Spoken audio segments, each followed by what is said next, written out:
I don't know, I can't pronounce the name of it anyway. All right, so I want to fill you in on what I've been up to lately. Obviously, my own solo record's been a little slow, but I do want to have a third one, okay? You know, you guys are probably familiar that I put out 2 already. It's taking some time. I'm like 3/4 of the way done, but the last quarter is the hardest one, it seems.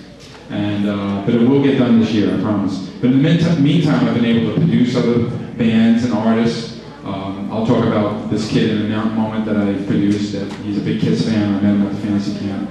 But more importantly, I do have something new that's going to be available starting in May. I'll have it physically in my hand in the New York Expo, the big one in New Jersey, at the top of May. But what happened was I wanted to debut it here, kind of show it off and play a little bit of it, even though you can't buy it yet.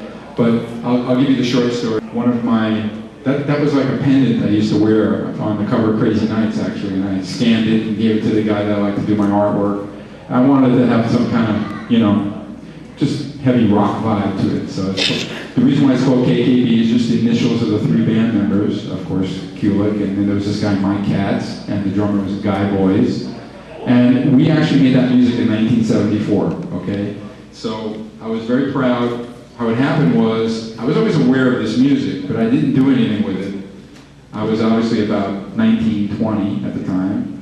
And I bought a reel-to-reel tape machine, you know what those look like? You know. And in my neighborhood in California, there was a garage sale, and this guy had a really good one for $35.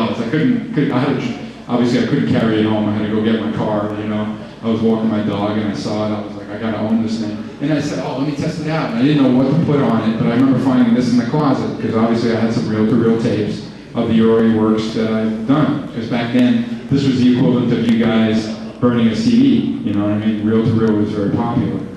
And this is the actual tape from 1974. It says property of Bruce Kulick, you know, and it has the song list and our names. And that's about as far as we got. We rehearsed, we studied this original music that I actually only wrote one of the songs, but the music was really complex. I was really into Cream and, you know, Led Zeppelin and Yes and some of the more progressive bands. But this stuff is really a power trio in a very unique way.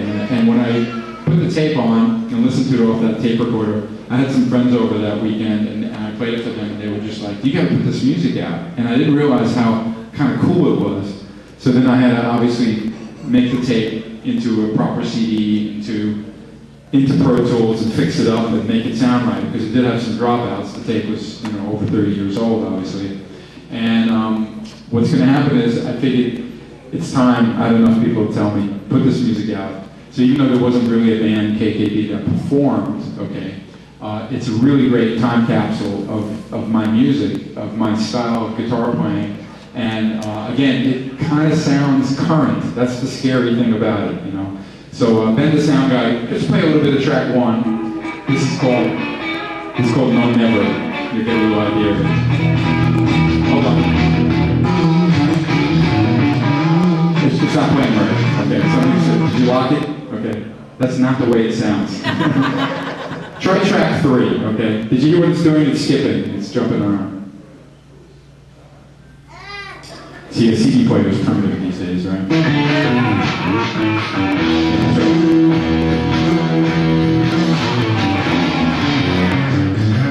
No, it's not playing right. We tested this earlier, of course, and now it won't play. Can you take it out and put it back in? Just do something like restart, okay?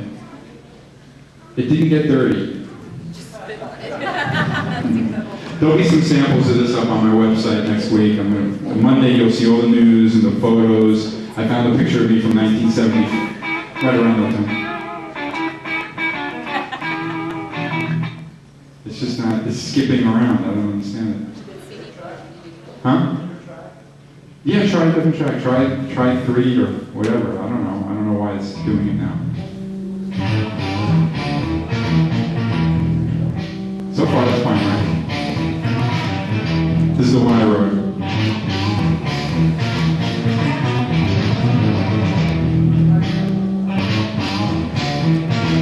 And it's just guitar on one side, bass on the other side, drums in the middle.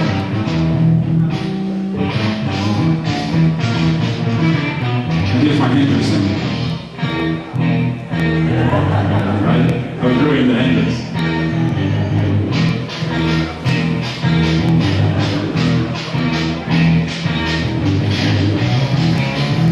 Did a metal riff. And we rehearsed and rehearsed and rehearsed. You'll hear the vocals coming up here.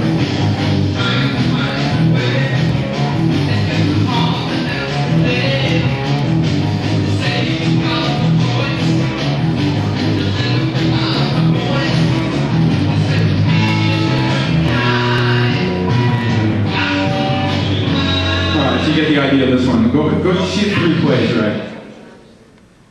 Sorry about this CD problem.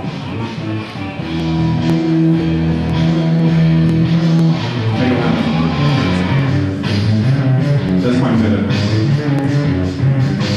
No, it's not fine with it. I don't understand what's going on. Just try the last, not the last one, 6. See if that one works.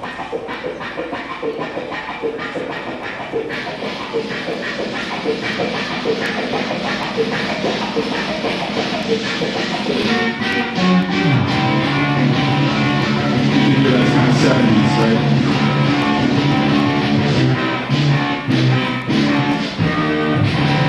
Not dance music, okay?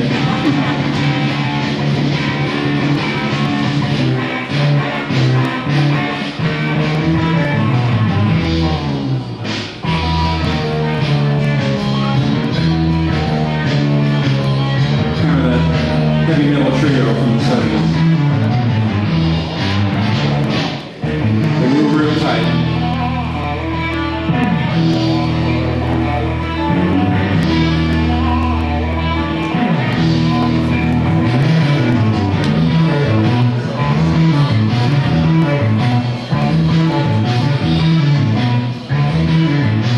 It's actually in 7/4, if anybody knows the time series.